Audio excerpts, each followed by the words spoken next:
Assalamualaikum warahmatullahi wabarakatuh. Selamat datang di channel Kenzi Story. Gimana kabari kalian semua?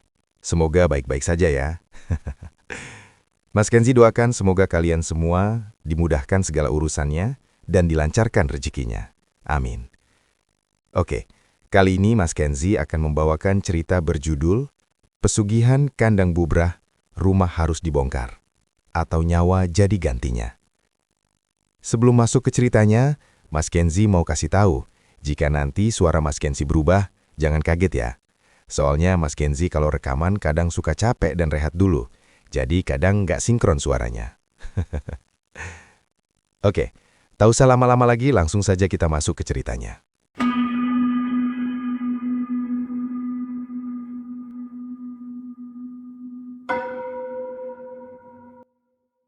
Di ujung kampungku, ada satu rumah yang selalu jadi bahan bisik-bisik warga. Rumah itu besar, jauh lebih besar dari rumah siapapun di desa kami. Dindingnya tinggi, halamannya luas, dan bagian depannya selalu tampak seperti proyek yang belum selesai. Anehnya, kondisi itu bukan karena kekurangan uang. Justru sebaliknya. Pemiliknya, Pak Sastro, dulunya hanyalah buruh serabutan. Aku masih ingat betul bagaimana dia sering duduk di warung ibuku, menghitung uang receh untuk membeli beras. Kadang ia berhutang, dan ibuku selalu mencatatnya di buku kecil yang sudah lusuh. Tapi, semua berubah dalam 5 tahun terakhir. Tiba-tiba saja hidupnya seperti melonjak. Ia membeli motor baru, lalu tanah di sebelah rumahnya, kemudian membangun rumah besar itu. Awalnya kami semua ikut senang, mengira nasibnya memang sedang baik. Sampai kami menyadari sesuatu yang janggal. Rumah itu tidak pernah selesai. Setiap kali satu bagian tampak rapi, beberapa minggu kemudian justru dibongkar lagi. Dinding yang sudah dicat dihancurkan, atap yang baru dipasang diturunkan kembali. Bahkan pernah satu ruangan yang sudah lengkap dengan jendela dan pintu diratakan begitu saja. Orang aneh, kata ibuku suatu malam sambil menutup warung. Kalau bangun rumah itu biasanya pengen cepat selesai. Aku hanya mengangguk, tapi sebenarnya pikiranku juga penuh tanya. Kenapa seseorang terus menghabiskan uang untuk merusak apa yang sudah jadi? Jawabannya mulai terasa lebih dekat pada suatu malam. Aku terbangun sekitar jam 2 dini hari karena suara yang tidak biasa. Tok, tok, tok. Awalnya pelan, seperti ketukan di kejauhan, tapi lama-lama semakin jelas, ritmis, teratur, seperti suara palu menghantam kayu. Aku duduk di tempat tidur, mencoba memastikan. Tok, tok, tok. Itu bukan suara dari dalam rumahku, itu dari luar. Dengan langkah pelan, aku mendekati jendela kamar. Aku sedikit membuka tirai, cukup untuk mengintip keluar. Gelap. Seluruh kampung tertidur, tapi suara itu masih ada, dan sumbernya dari rumah Pak Sastro. Aku menyipitkan mata, mencoba melihat lebih jelas ke arah bangunan besar itu. Tidak ada lampu, tidak ada tanda-tanda aktivitas. Sampai akhirnya, aku melihat sesuatu. Di bagian atas bangunan yang belum selesai, tepat di rangka atapnya, ada sosok berdiri. Tinggi, kurus, tidak bergerak. Aku menahan nafas. Mungkin tukang, pikirku. Tapi tidak ada suara lain, tidak ada percakapan, tidak ada langkah kaki, hanya suara palu yang terus terdengar, meski aku tidak melihat siapa yang memukul. Sosok itu tetap diam, seolah hanya berdiri, mengawasi. Aku menutup tirai dengan cepat, jantungku berdetak lebih cepat dari biasanya. Aku mencoba tidur lagi, meyakinkan diri bahwa itu hanya pekerja yang lembur. Tapi ada satu hal yang terus menggangguku. Kalau memang ada pekerja, kenapa tidak ada lampu sama sekali? Dan kenapa sosok itu tidak bergerak sedikit pun? Pagi harinya saat aku bertemu Pak Sastro di jalan, aku mencoba bertanya dengan santai. Pak, semalam ada yang kerja ya? Dia berhenti melangkah. Pelan, lalu menoleh ke arahku. Tatapannya aneh, terlalu dalam, seolah mencoba membaca pikiranku. Apa kamu dengar sesuatu? Tanyanya pelan. Aku mengangguk. Dia senyum tipis. senyum yang tidak membuatku tenang. "Bagus," katanya. Hanya itu. Lalu dia berjalan lagi, meninggalkanku berdiri dengan perasaan yang tidak bisa dijelaskan. Sejak saat itu, setiap kali aku melihat rumah itu, aku tidak lagi merasa penasaran. Aku mulai merasa diawasi. Dan entah kenapa, jauh di dalam pikiranku muncul satu perasaan yang sulit diabaikan. Seolah-olah rumah itu memang tidak boleh selesai. Sejak percakapan singkat itu, aku mulai menghindari rumah Pak Sastro. Bukan karena aku yakin ada sesuatu yang salah, tapi karena perasaan tidak nyaman itu semakin sering muncul tanpa alasan yang jelas. Setiap kali aku melewati depan rumahnya, bulu kuduku berdiri. Bahkan saat siang hari, saat matahari terang dan suara warga terdengar ramai, rumah itu tetap terasa dingin, seolah-olah tidak benar-benar hidup. Padahal kalau dilihat sekilas semuanya tampak normal. Ada aktivitas, ada tukang yang kadang datang siang hari, ada material bangunan yang terus berdatangan. Tapi tetap saja, tidak pernah selesai.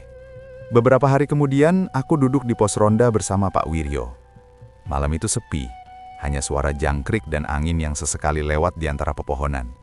Aku sebenarnya tidak ingin membahasnya lagi, tapi rasa penasaranku lebih besar dari rasa takut. "Pak," aku membuka suara pelan. "Rumah Pak Sastro itu kenapa ya gak pernah jadi?" Pak Wiryo tidak langsung menjawab. Dia menyalakan rokoknya, lalu menghembuskan asap perlahan. Matanya tidak melihat ke arahku, tapi ke jalan kosong di depan kami. "Kamu sudah dengar sesuatu ya?" tanyanya akhirnya. Aku terdiam sebentar, lalu mengangguk. "Suara malam," jawabku singkat. Pak Wiryo tersenyum tipis. Bukan senyum senang, lebih seperti senyum orang yang sudah tahu sesuatu sejak lama. "Itu bukan suara tukang," katanya. Dadaku terasa sedikit sesak. "Terus, suara apa?" Dia menoleh pelan ke arahku. "Kandang bubrah." Aku mengernyik. "Apa itu?" Pak Wiryo menghela nafas panjang, seolah ragu untuk melanjutkan. Tapi akhirnya dia bicara juga. "Itu pesugihan lama," katanya. "Orang bisa kaya, cepat, tapi ada syaratnya." Angin malam tiba-tiba terasa lebih dingin. "Syarat apa?" "Rumahnya tidak boleh selesai." Aku langsung teringat dinding-dinding yang dibongkar, atap yang diganti, dan suara palu tengah malam itu. Harus terus dibangun, harus terus diubah, seolah-olah rumah itu gak boleh jadi. Kalau jadi, Pak Wiryo diam. Beberapa detik. Lalu dia menjawab dengan suara lebih pelan. "Yang punya rumahnya yang diselesaikan." Aku menelan ludah. "Maksudnya, mati?" Pak Wiryo tidak menjawab langsung. Dia hanya menghisap rokoknya lebih dalam, lalu membuangnya ke tanah. "Dulu ada kejadian. Bukan di sini, di desa sebelah." Aku langsung fokus mendengarkan. Ada orang yang sama, kaya mendadak, rumah besar, tapi selalu dibongkar lagi. Lanjutnya, awalnya orang-orang gak curiga, sampai suatu saat dia berhenti. "Berhenti bangun rumah?" Pak Wiryo mengangguk. Dia bilang capek, mau hidup normal, rumahnya mau diselesaikan. Aku merasakan jantungku mulai berdetak lebih cepat. Terus, Pak Wiryo menatap lurus ke depan. 3 hari kemudian, anaknya hilang. Aku terdiam. Udara di sekitarku terasa berat. Dicari kemana-mana gak ketemu. Polisi datang, warga bantu cari, tetap gak ada. Lalu, Pak Wiryo menoleh padaku. Matanya terlihat lebih gelap dari biasanya. Beberapa orang bilang mereka dengar suara tangisan. Aku langsung merinding. "Dari mana?" Dia menunjuk ke arah rumah Pak Sastro. Atas bangunan yang belum selesai. Aku spontan memolingkan wajah. "Itu cuma cerita kan, Pak?" Tanyaku mencoba meyakinkan diri sendiri. Pak Wiryo tidak langsung menjawab. Dia berdiri perlahan, menepuk bahuku. "Kamu pikir kenapa rumah itu gak pernah jadi?" Aku tidak bisa menjawab.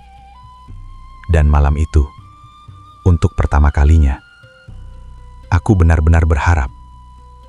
Aku tidak pernah bertanya apa-apa. Malam itu, aku pulang lebih cepat dari biasanya.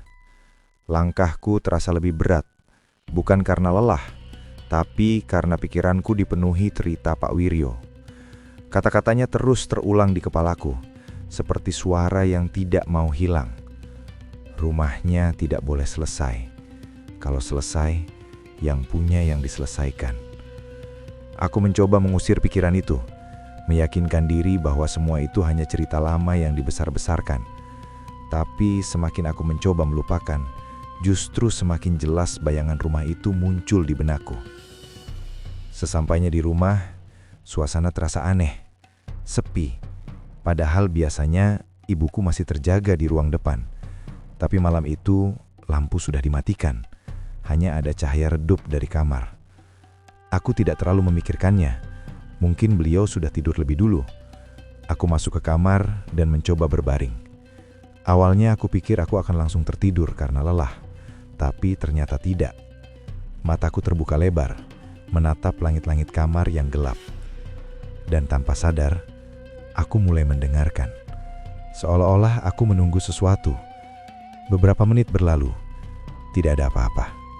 Aku hampir terlelap, sampai akhirnya, tok. Aku membuka mata. Suara itu pelan, sangat pelan, tapi jelas. Tok, tok. Aku langsung duduk. Jantungku mulai berdetak lebih cepat. Itu bukan dari luar, bukan dari rumah Pak Sastro. Suara itu dari dalam rumahku. Aku menahan nafas, mencoba memastikan. Tok, kali ini lebih jelas. Aku menoleh perlahan ke arah dinding kamarku. Diam, tidak ada apa-apa. Tapi aku yakin suara itu berasal dari sana. Dengan langkah pelan, aku turun dari tempat tidur. Kakiku terasa dingin menyentuh lantai. Aku mendekat ke dinding itu. Semakin dekat, suara itu semakin terasa. Tok, tok. Seperti ada sesuatu yang mengetuk dari dalam. Tanganku gemetar saat aku menempelkan telinga ke permukaan tembok. Dan saat itulah aku mendengarnya. Suara lain, pelan, lemah, seperti tangisan. Aku langsung mundur dengan cepat. Nafasku memburu. Gak mungkin, gumamku. Aku menatap dinding itu dengan perasaan campur aduk. Takut, bingung, tidak percaya. Tapi suara itu tidak berhenti. Tangisan itu masih ada, tertahan seperti seseorang yang tidak ingin terdengar. Aku tidak tahan lagi. Aku keluar dari kamar menuju ruang tengah. Rumah tetap sepi, terlalu sepi. Aku membuka pintu depan mencoba mencari udara segar. Begitu pintu terbuka, angin malam langsung menyambut. Dingin, dan entah kenapa terasa lebih berat dari biasanya. Aku melangkah sedikit keluar, dan saat itulah aku menyadari sesuatu. Suara itu bukan hanya dari rumahku. Aku menoleh perlahan ke arah rumah Pak Sastro. Gelap, seperti biasa. Tapi malam itu ada yang berbeda.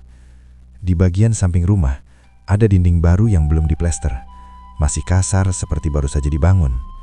Dan dari arah itu, aku mendengar suara yang sama. Tangisan. Aku menahan nafas, mencoba melihat lebih jelas dalam gelap. Dan perlahan, mataku mulai menyesuaikan. Aku melihat sesuatu di permukaan dinding itu. Awalnya samar, tapi semakin lama aku menatap, semakin jelas bentuknya. Ada bekas, seperti sidik tangan, kecil, banyak, menempel di dinding dari dalam. Seolah-olah ada yang berusaha keluar. Aku mundur selangkah, tubuhku kaku, dan tepat saat itu, tok, suara keras terdengar dari arah dinding itu. Aku tersentak, dan dalam 1 detik yang terasa sangat lama, aku melihat sesuatu bergerak di balik permukaan tembok. Seperti ada yang menekan dari dalam, mendorong, mencari jalan keluar. Tangisan itu berubah, lebih keras, lebih putus asa. Dan aku sadar satu hal yang membuat seluruh tubuhku gemetar. Suara itu bukan dari satu orang. Aku tidak ingat bagaimana aku bisa masuk kembali ke dalam rumah malam itu. Yang kuingat, hanya kakiku bergerak sendiri. Mundur perlahan, lalu berbalik dan menutup pintu dengan tangan gemetar. Suara tangisan itu masih terngiang di telingaku, bahkan setelah aku mengunci pintu rapat-rapat. Aku bersandar di daun pintu, mencoba mengatur nafas. Cuma perasaan, gumamku pelan, meski aku sendiri tidak percaya. Tanganku masih dingin, jantungku belum juga tenang. Aku memutuskan untuk tidak kembali ke kamar. Malam itu, aku duduk di ruang tengah dengan lampu menyala sampai pagi. Setiap suara kecil membuatku tersentak. Setiap bayangan membuatku curiga. Dan anehnya, setelah aku menutup pintu tadi, semua suara itu hilang. Seolah-olah apapun yang ada di luar sana tidak ikut masuk. Pagi datang lebih cepat dari biasanya. Cahaya matahari yang masuk lewat jendela sedikit membuatku merasa lebih aman. Tapi rasa takut itu tidak benar-benar hilang. Hanya bersembunyi, menunggu malam datang lagi. Aku keluar rumah lebih awal dari biasanya. Entah kenapa, ada dorongan dalam diriku untuk melihat rumah itu lagi. Rumah Pak Sastro. Dari kejauhan, semuanya tampak normal. Beberapa tukang terlihat bekerja di bagian depan. Ada yang mengangkut semen, ada yang memotong kayu. Suara aktivitas pagi terdengar seperti biasa. Tidak ada yang aneh. Tidak ada tangisan. Tidak ada sesuatu yang bergerak di dalam dinding. Aku berdiri cukup lama di pinggir jalan, memperhatikan. Sampai salah satu tukang menoleh ke arahku. Tatapannya aneh, kosong. Seperti orang yang kelelahan, tapi bukan karena kerja. Aku memalingkan wajah dan berjalan mendekat, berpura-pura hanya lewat. Saat aku melewati pagar setengah jadi itu, aku melirik ke arah dinding yang tadi malam kulihat. Dinding baru itu masih ada, kasarnya masih sama, tapi tidak ada bekas tangan. Bersih, seolah-olah apa yang kulihat semalam tidak pernah terjadi. Aku berdiri sebentar, mencoba memastikan. Cari siapa? Suara itu tiba-tiba muncul dari belakangku. Aku langsung menoleh. Pak Sastro berdiri di sana. Lebih dekat dari yang kukira. Matanya menatapku tajam seperti semalam. Aku cuma lewat, Pak. Jawabku gugup. Dia tidak langsung bicara, hanya menatapku. Lama. Lalu perlahan, dia tersenyum. Jangan sering lihat ke dalam, katanya pelan. Aku mengernyik.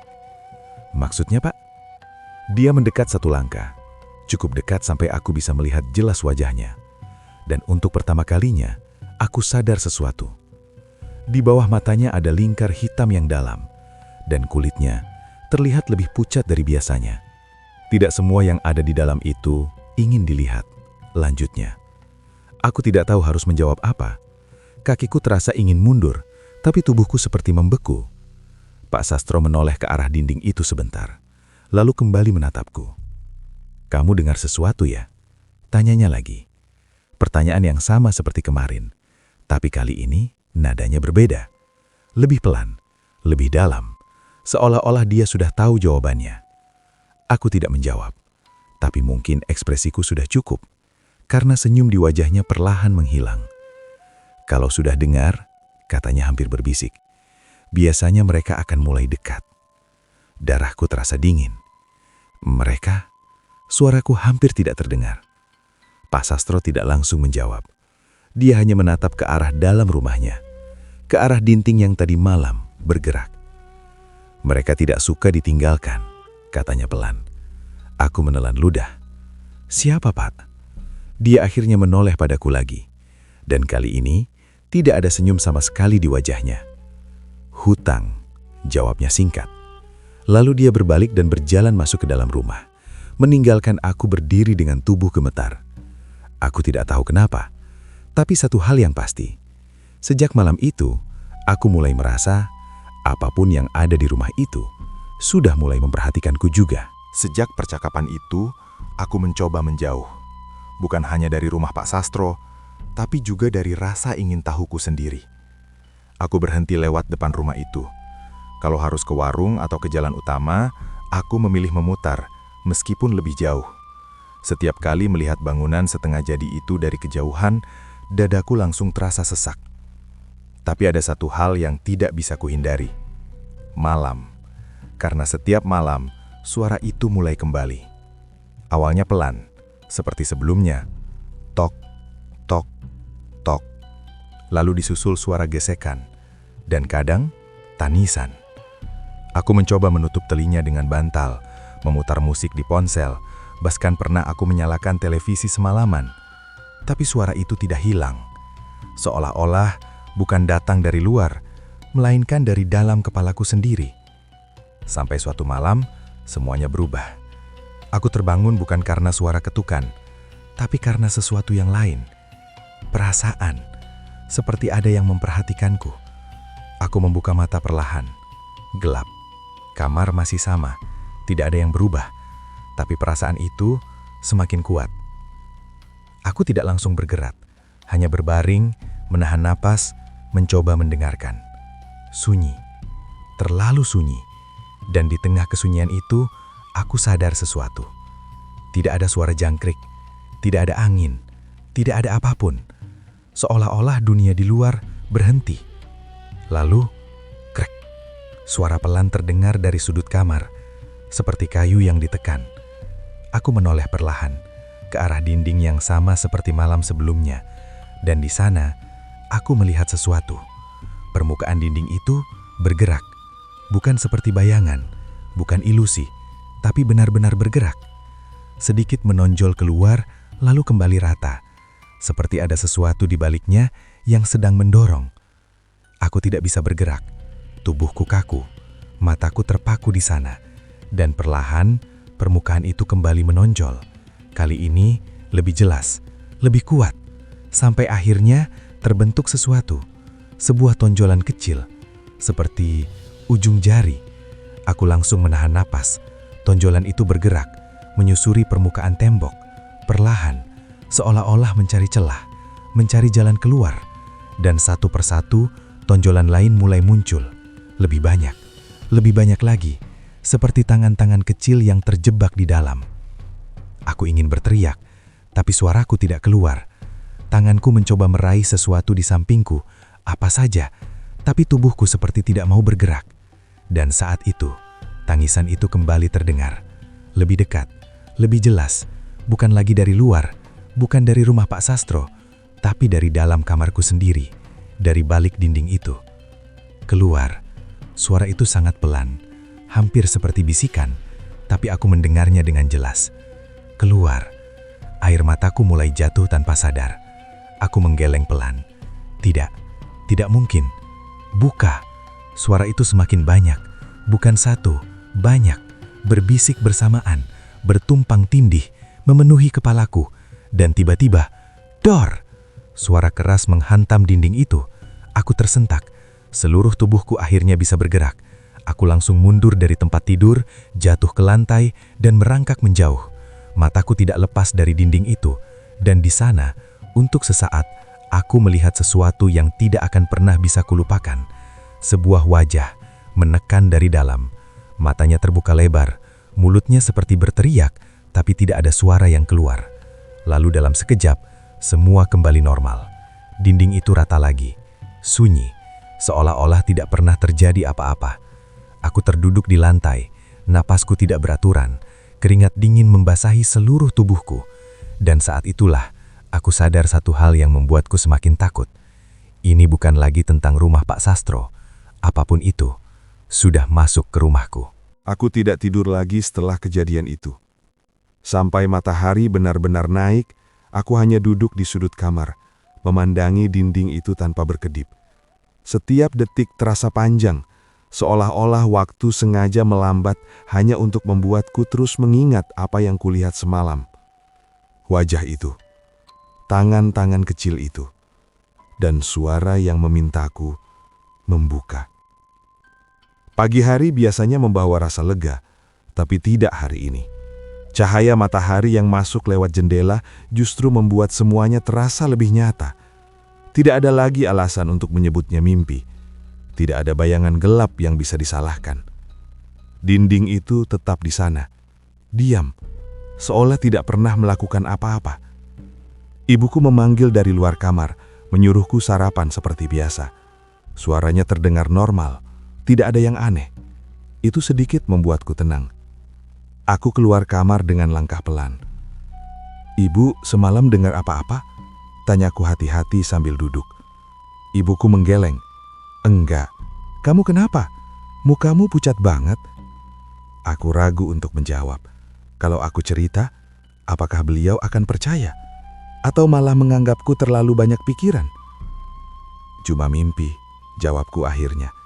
Tapi bahkan aku sendiri tidak percaya pada kata-kataku. Setelah sarapan, aku memutuskan pergi ke rumah Pak Wiryo. Entah kenapa, aku merasa hanya dia yang mungkin bisa menjelaskan apa yang terjadi. Pak Wiryo sudah duduk di teras saat aku datang, seolah-olah dia sudah menungguku. "Kamu dengar lagi ya?" tanyanya sebelum aku sempat bicara. Aku langsung mengangguk. Bukan cuma dengar, suaraku pelan. Aku lihat. Ekspresinya berubah. "Serius? Apa yang kamu lihat?" Aku menceritakan semuanya, dari suara ketukan, tangisan, sampai wajah yang muncul dari dalam dinding. Semakin aku bercerita, semakin terasa berat di dadaku, seolah-olah setiap kata yang keluar membuat sesuatu itu semakin dekat. Pak Wiryo tidak memotong. Dia hanya diam mendengarkan sampai aku selesai. Beberapa saat setelah itu, dia menghela napas panjang. "Itu sudah mulai pindah," katanya pelan. Aku langsung menatapnya. "Pindah? Maksudnya?" "Mereka nggak cuma di situ lagi," katanya sambil menunjuk samar ke arah rumah Pak Sastro. "Kalau sudah ada yang dengar dan lihat, biasanya mereka akan cari jalan lain." Darahku terasa dingin. "Kenapa aku?" Pak Wiryo menatapku dalam-dalam. "Karena kamu memperhatikan." Aku terdiam. "Kamu lihat rumah itu terus, kamu pikirkan terus, kamu dengar suara mereka," lanjutnya. "Buat mereka, itu cukup." Aku menggenggam tanganku erat. "Terus aku harus gimana, Pak?" Pak Wiryo tidak langsung menjawab. Dia berdiri perlahan, lalu masuk ke dalam rumahnya. Aku menunggu di teras dengan perasaan tidak tenang. Beberapa menit kemudian, dia kembali membawa sesuatu. Sebuah kain kecil berwarna kusam, diikat seperti bungkusan. Dia menyerahkannya kepadaku. "Ini apa, Pak?" tanyaku. "Jangan dibuka," katanya cepat. "Simpan saja, taruh di kamar kamu." Aku menerima bungkusan itu dengan tangan gemetar. "Ini bisa bantu?" Pak Wiryo tidak menjawab dengan pasti. Hanya untuk menahan, bukan menghentikan. Aku menelan ludah. Kalau mau berhenti, harus dari sumbernya. Aku langsung tahu maksudnya. Rumah Pak Sastro. Atau Pak Wiryo berhenti sebentar. Orangnya. Aku terdiam. Angin siang tiba-tiba tidak nyaman. "Pak," suaraku pelan. "Kalau dia berhenti, beneran bisa selesai?" Pak Wiryo menatap ke arah jalan kosong. "Bisa," katanya. Aku menunggu kelanjutannya. Tapi biasanya, bukan rumahnya yang selesai duluan. Aku menggenggam bungkusan itu lebih erat. Dan untuk pertama kalinya, aku benar-benar mengerti. Apapun yang terjadi di rumah itu, bukan sekedar cerita. Dan kalau tidak dihentikan, bukan cuma Pak Sastro yang akan bayar, tapi siapapun yang sudah mulai didengar oleh mereka. Aku pulang dengan bungkusan itu di tangan. Tapi rasanya seperti membawa sesuatu yang jauh lebih berat dari sekedar kain kecil. Sepanjang jalan, aku tidak berani melihat ke arah rumah Pak Sastro. Bahkan saat aku tahu posisiku sudah sejajar dengan rumah itu, aku tetap menunduk, mempercepat langkah. Tapi tetap saja, aku bisa merasakannya. Tatapan. Seolah-olah ada sesuatu dari dalam rumah itu yang tahu aku lewat. Dan yang lebih buruk, seolah-olah sesuatu itu mengenaliku. Sesampainya di rumah, aku langsung masuk ke kamar. Tanpa berpikir panjang, aku menaruh bungkusan dari Pak Wiryo di bawah bantal, persis seperti yang dia bilang. Untuk beberapa saat, tidak terjadi apa-apa. Aku duduk di tepi tempat tidur, mencoba menenangkan diri. Mungkin ini hanya sugesti. Mungkin semua akan kembali normal. Tapi harapan itu tidak bertahan lama. Saat sore mulai turun, aku mulai merasakan perubahan. Udara di dalam kamar terasa lebih dingin dari biasanya. Bukan dingin biasa, tapi dingin yang menusuk. Aku merapatkan jaketku meskipun di luar cuaca masih panas. Dan saat itulah, aku menyadari sesuatu. Sunyi. Tidak ada suara apapun dari luar. Aku mendekat ke jendela dan sedikit membukanya. Aneh. Biasanya sore seperti ini masih ramai. Anak-anak bermain, suara orang ngobrol, motor lewat. Tapi sekarang, kosong. Seolah-olah seluruh kampung tiba-tiba menghilang. Aku menutup jendela lagi dengan cepat. Perasaan tidak enak itu kembali muncul. lebih kuat dari sebelumnya. Aku menoleh ke arah tempat tidur, ke arah bantal tempat aku menyimpan bungkusan itu. Dan untuk sesaat, aku merasa seperti ada sesuatu yang bergerak di sana. Aku mendekat perlahan. Tanganku ragu-ragu saat hendak mengangkat bantal. Tapi akhirnya, aku melakukannya. Bungkusan itu masih ada, tidak berubah. Tapi saat aku menyentuhnya, hangat. Padahal tadi pagi terasa biasa saja. Sekarang seperti menyimpan panas. Aku langsung menarik tanganku. Dan tepat saat itu, tok! Suara keras terdengar dari dinding. Aku membeku. Mataku langsung tertuju ke arah sumber suara. Dinding itu lagi. Tapi kali ini tidak ada jeda. Tok, tok, tok. Bertubi-tubi. Lebih keras dari sebelumnya. Seperti ada sesuatu yang marah. Aku mundur perlahan. Nafasku mulai tidak teratur. Berhenti, gumamku tanpa sadar. Tapi suara itu justru semakin keras. Dan di antara ketukan itu, aku mulai mendengar sesuatu yang lain. Bisikan. Banyak. Tumpang tindih. Cepat. Tidak jelas. Tapi satu kata terdengar berulang. Ambil. Aku menutup telinga. Tapi suara itu tidak hilang. Ambil. Ambil. Ambil. Aku menggeleng keras. Enggak, kataku pelan. Tapi bisikan itu semakin mendesak. Semakin dekat. Seolah-olah mengelilingiku. Dan perlahan, mataku kembali tertuju ke bungkusan itu.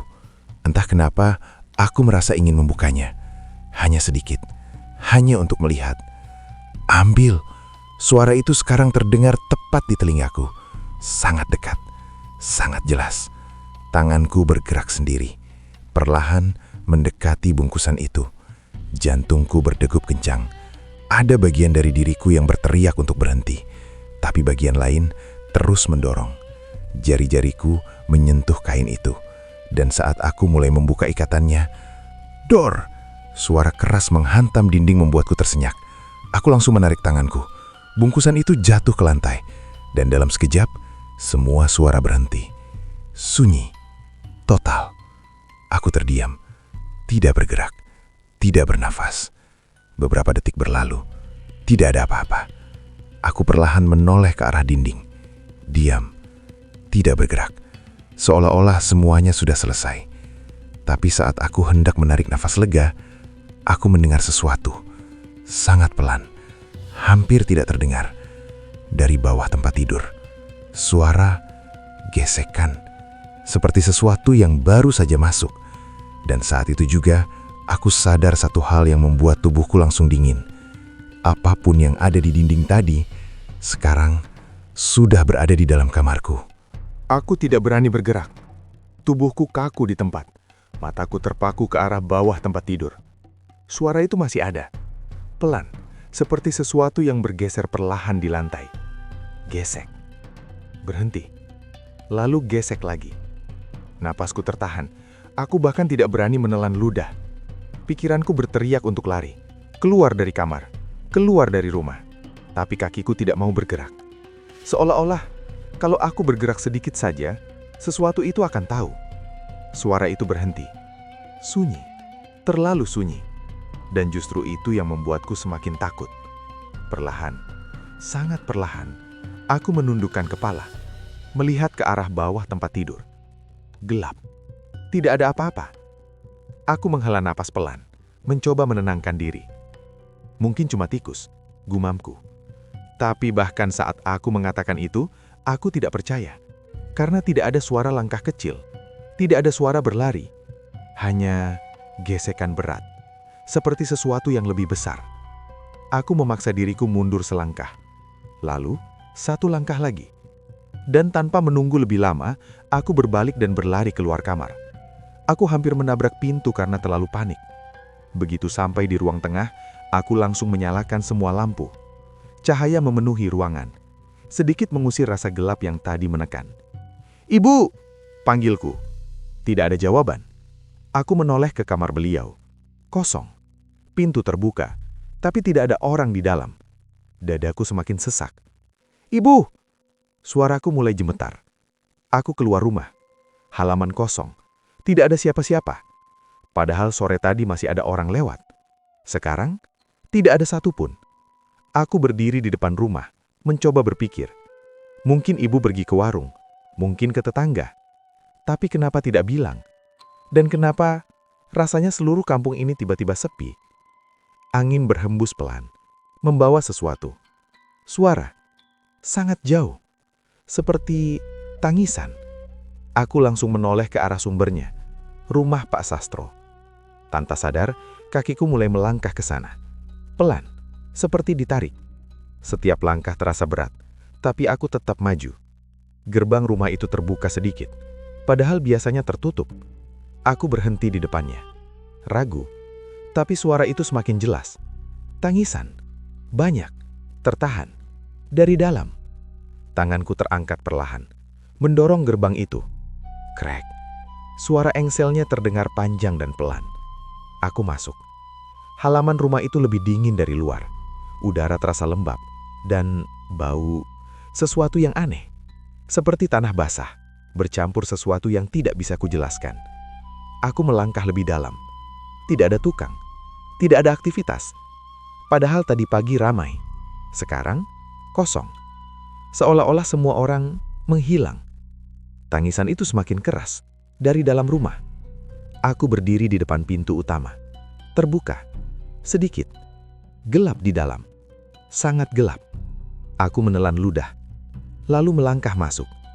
Dan saat kakiku melewati ambang pintu, tangisan itu langsung berhenti. Sunyi. Total. Aku membeku. Mataku mencoba menyesuaikan dengan gelap. Dan perlahan, aku mulai melihat bentuk-bentuk di dalam. Dinding, tiang, dan sesuatu di lantai. Aku menyipitkan mata, mendekat sedikit. Dan saat itu juga, jantungku seperti berhenti. Di lantai, ada bekas, seperti goresan. Banyak, bersilangan. Seperti sesuatu yang diseret. Aku mundur satu langkah. Napasku mulai tidak teratur. Dan saat itulah, masuk. Suara itu terdengar. Sangat dekat. Tepat di belakangku. Aku langsung berbalik. Tidak ada siapa-siapa. Tapi aku tahu, aku tidak sendirian. Masuk. Suara itu lagi. Lebih pelan. Lebih dalam. Dan kali ini, aku sadar sesuatu yang membuat tubuhku langsung lemas. Suara itu bukan memanggilku dari dalam rumah, tapi dari dalam kepalaku sendiri. Aku berdiri di tengah ruangan itu, tidak berani melangkah lebih jauh. Suara tadi masih terasa menggema di dalam kepalaku. Masuk. Padahal aku sudah di dalam. Tanganku gemetar. Aku mencoba mengatur nafas, tapi setiap tarikan terasa berat. Udara di dalam rumah itu berbeda, lembab, dingin, dan entah kenapa seperti lebih padat. Seolah-olah aku tidak hanya menghirup udara, tapi sesuatu yang lain. Mataku mulai terbiasa dengan gelap, dan semakin jelas aku melihat isi ruangan itu. Semakin terasa ada yang salah. Dinding-dindingnya tidak rata, bukan karena belum selesai, tapi seperti pernah dihancurkan, lalu ditutup lagi.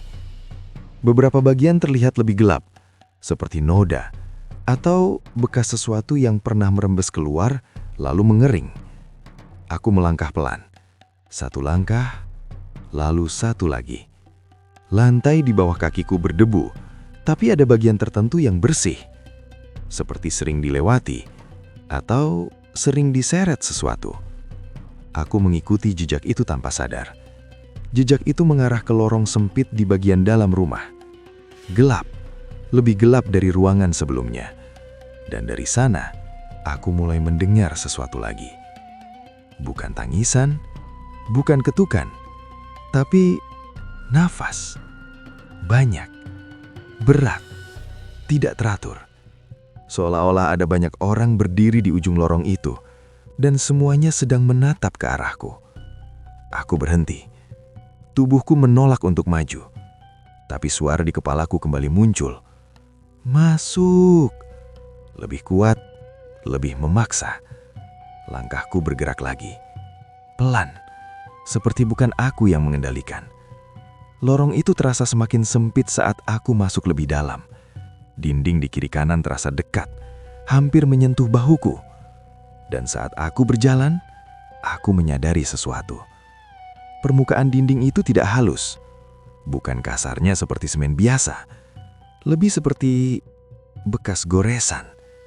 Banyak, kecil-kecil, seperti kuku. Aku langsung menghentikan langkah. Jantungku berdegup kencang. Aku mengangkat tangan perlahan, menyentuh permukaan dinding itu. Dingin dan sedikit lembab. Aku menarik tangan dengan cepat. Dan saat itu juga, "Nolong!" Suara itu terdengar, sangat dekat, dari dalam dinding. Aku membeku. "Nolong!" Kali ini lebih jelas, suara anak kecil.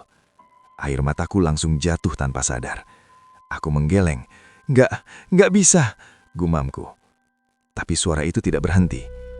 "Mau keluar!" Lebih banyak suara mulai muncul, tumpang tindih, dari kiri, dari kanan, dari depan, semua dari dalam dinding. "Nolong! Nolong! Nolong!" Aku menutup telinga, tapi suara itu tetap masuk, lebih keras, lebih dekat. Seolah-olah mereka tepat di belakang kulitku. Aku mundur satu langkah, lalu satu lagi. Tapi lorong itu terasa berubah, lebih sempit, lebih panjang, seolah-olah tidak ingin membiarkanku keluar. Dan tiba-tiba, brak! Sesuatu jatuh di belakangku. Aku langsung menoleh. Gelap, tapi aku tahu ada sesuatu di sana. Aku bisa merasakannya. Pelan, sesuatu itu bergerak, mendekat. Langkahnya tidak terdengar, tapi kehadirannya terasa jelas. Aku mundur lagi. Nafasku semakin cepat. Dan saat mataku mencoba melihat lebih jelas ke dalam gelap, aku melihatnya. Sosok. Tinggi. Kurus. Sama seperti yang kulihat di atap malam itu. Tapi sekarang, lebih dekat. Dan aku bisa melihat wajahnya. Atau sesuatu yang seharusnya wajah. Matanya kosong. Mulutnya terbuka lebar. Tapi tidak ada suara. Dan dari dalam mulut itu, keluar tangan-tangan kecil. Mencoba meraih, mencoba keluar. Aku tidak bisa bergerak. Tubuhku benar-benar membeku. Sosok itu terus mendekat, pelan, tanpa suara. Dan saat jaraknya hanya beberapa langkah dariku, suara itu kembali terdengar. Tapi bukan dari dalam kepalaku, bukan dari dinding, melainkan dari belakangku. "Jangan lihat!" Aku tersentak. Dan dalam satu detik itu, seseorang menarik bahuku dengan keras, menjauh dari lorong itu. Aku jatuh ke lantai. Dan saat aku menoleh kembali ke arah lorong, sosok itu sudah tidak ada. Aku terengah di lantai, masih mencoba memahami apa yang baru saja terjadi. Tanganku gemetar, tubuhku lemas, dan kepalaku terasa penuh dengan suara-suara yang belum sepenuhnya hilang. Perlahan, aku menoleh ke arah orang yang menarikku tadi, dan jantungku kembali berdegup keras. Pak Sastro. Dia berdiri di belakangku. Napasnya berat, wajahnya pucat seperti orang yang sudah lama tidak tidur. Matanya menatap tajam ke arah lorong yang tadi hampir kutelusuri. "Sudah kubilang," katanya pelan, "jangan lihat terlalu dalam." Aku tidak bisa langsung menjawab. Mulutku kering. Apa itu, Pak?" Akhirnya aku berhasil bicara, suaraku nyaris tidak terdengar. Pak Sastro tidak langsung menjawab. Dia hanya berdiri diam beberapa detik, lalu berjalan pelan ke arah lorong itu. Tangannya menyentuh dinding, seolah memastikan sesuatu. Kemudian dia menarik napas panjang. "Yang kamu lihat," katanya tanpa menoleh, "itu belum semuanya." Darahku terasa dingin. "Belum semuanya," ulangku pelan. Dia menoleh padaku, dan untuk pertama kalinya aku melihat sesuatu di matanya. Bukan sekedar lelah, tapi takut. "Mereka semakin banyak," lanjutnya, "dan mereka mulai lapar." Aku langsung menelan ludah. Lapar. Maksudnya? Suaraku gemetar. Pak Sastro berjalan mendekat, lalu berhenti tepat di depanku. Kamu sudah dengar mereka kan? Aku mengangguk pelan. Sudah lihat juga. Aku tidak menjawab, tapi ekspresiku mungkin sudah cukup. Dia menghela napas panjang, lalu duduk di kursi tua di dekat dinding. Rumah itu terasa semakin sunyi, seolah-olah sesuatu sedang mendengarkan percakapan kami. Aku tidak punya banyak waktu, katanya pelan, dan kamu sudah terlalu jauh masuk. Aku langsung menatapnya. Pak, ini semua karena pesugihan itu. Dia tersenyum tipis. Senyum pahit. Pesugihan, ulangnya pelan. Orang selalu pikir itu cuma soal kaya. Dia menggeleng, padahal yang kamu tukar itu bukan cuma sesuatu. Dia berhenti sebentar, tapi seseorang. Jantungku seperti berhenti sejenak. Apa maksudnya? Pak Sastro tidak langsung menjawab. Dia menatap ke arah dinding. Lama, seolah-olah mencoba mengingat sesuatu yang tidak ingin dia ingat. Awalnya, aku cuma diminta satu, katanya pelan. Satu nyawa untuk mulai. Tubuhku langsung menegang. Satu nyawa. Dia mengangguk. Matanya mulai berkaca-kaca. Anakku. Aku terdiam. Dunia seakan berhenti berputar. Aku pikir itu cuma simbol. Lanjutnya, aku pikir itu cuma mimpi. Suara Pak Sastro mulai bergetar. Tapi malam itu, dia hilang. Aku tidak bisa berkata apa-apa. Dan sejak itu, mereka datang. Katanya, awalnya cuma suara, lalu bayangan, lalu seperti yang kamu lihat. Aku menggenggam tanganku erat. Terus, rumah ini. Pak Sastro tertawa kecil, tawa yang tidak mengandung kebahagiaan sedikit pun. Ini bukan rumah, katanya pelan. Ini kandang. Bulu kuduku langsung berdiri. Kandang? Dia mengangguk. Kandang untuk mereka. Lanjutnya, supaya tetap di sini, supaya tidak keluar. Aku menelan ludah. Makanya harus terus dibangun? Bukan dibangun, katanya cepat. Ditahan. Aku mengernyit. Maksudnya, dia menatapku dalam-dalam. Setiap kali rumah ini hampir selesai, mereka jadi kuat. Napasku tertahan. Dan kalau selesai, dia berhenti. Aku menunggu. Tapi kali ini, dia tidak langsung bicara. Beberapa detik berlalu. Lalu akhirnya, mereka keluar. Udara di sekitarku terasa semakin dingin. Aku tidak sadar sejak kapan tanganku mulai menggemetar lagi. Pak, suaraku pelan. Kalau berhenti sekarang? Pak Sastro menatap kosong. Sudah terlambat. Aku menelan ludah. Kenapa? Dia tersenyum lagi. Lebih pahit dari sebelumnya, karena sekarang bukan cuma aku yang mereka kenal. Jantungku langsung berdegup kencang. Aku perlahan menoleh ke arah dinding. Dan saat itu juga, aku mendengar sesuatu. Dari dalam, bisikan, pelan, tapi jelas, menyebut satu kata. Namaku. Tubuhku langsung kaku. Aku yakin aku tidak salah dengar. Suara itu menyebut namaku. Pelan, seperti bisikan yang sengaja ditahan. Aku menoleh perlahan ke arah dinding. Nafasku tertahan, jantungku berdetak begitu keras sampai terasa di telinga. Dengarkan, suara Pak Sastro terdengar lemah di belakangku. Aku tidak menjawab. Aku tidak bisa, karena suara itu kembali muncul, memanggil lagi, Lebih dari satu suara sekarang.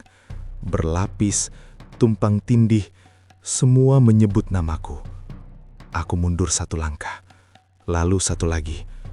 Kenapa mereka tahu namaku, Pak? Tanyaku dengan suara hampir putus.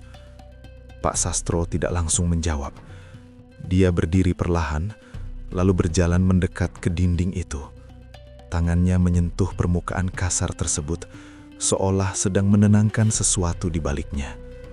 Karena kamu sudah dengar mereka, katanya pelan, dan kamu sudah masuk ke dalamnya.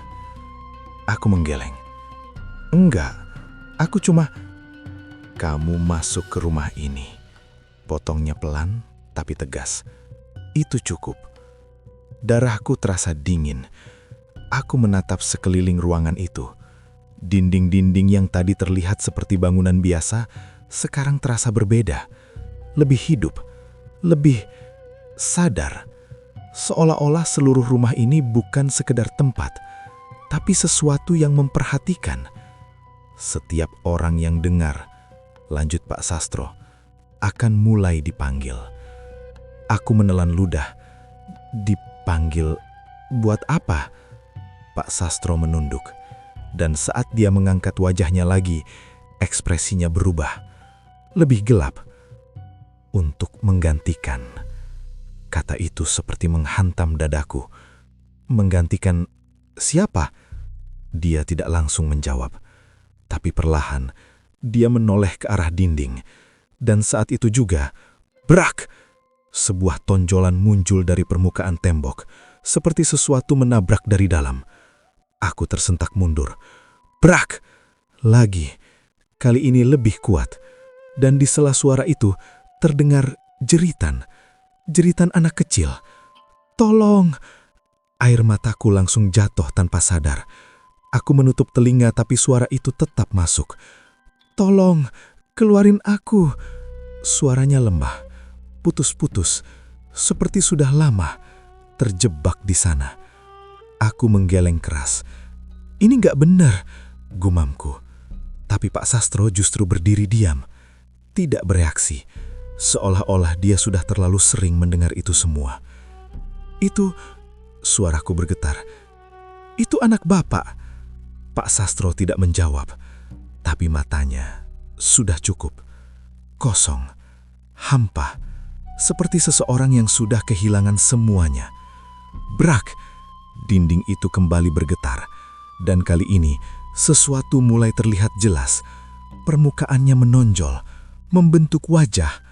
Wajah kecil, matanya tertutup, mulutnya terbuka, seperti berusaha bernafas. Aku tidak kuat melihatnya. Aku mundur dengan cepat. Kenapa nggak dikeluarin, Pak?